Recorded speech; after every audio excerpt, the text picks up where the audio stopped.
आदिदेव नमस्तुभ्यं प्रसीद मम भास्करा दिवाकर नमस्तुभ्यं प्रभाकर नमोऽस्तु ते सप्ताश्वरथमारूढं प्रचण्डं कश्यपात्मजं श्वेतपद्मधरं देवं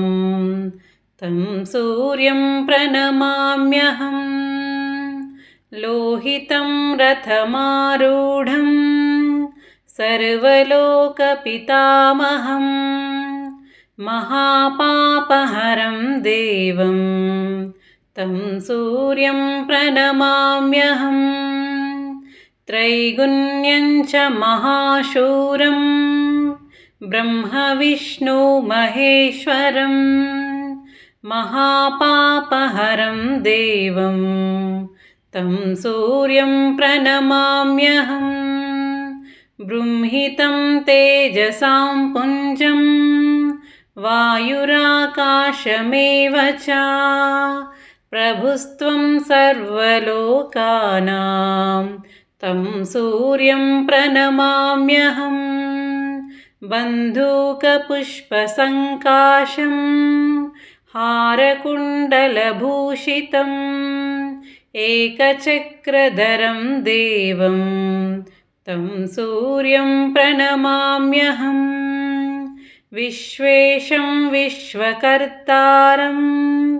महातेजप्रदीपनं महापापहरं देवं तं सूर्यं प्रणमाम्यहं श्रीविष्णुं जगतां नाथं ज्ञानविज्ञानमोक्षदं महापापहरं देवं तं सूर्यं प्रणमाम्यहं सूर्याष्टकं पठेन्नित्यं ग्रहपीडाप्रणाशनम् अपुत्रो लभते पुत्रं दरिद्रो धनवान् भवेत्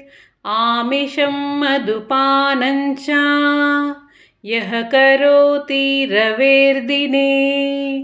सप्तजन्मा भवेद्रोगी जन्म जन्मा दरिद्रता स्त्रीतैलमधुमांसानि ये त्यजन्ति रवेर्दिने नव्याधिशोकदारिद्र्यं सूर्यलोकं स गच्छति।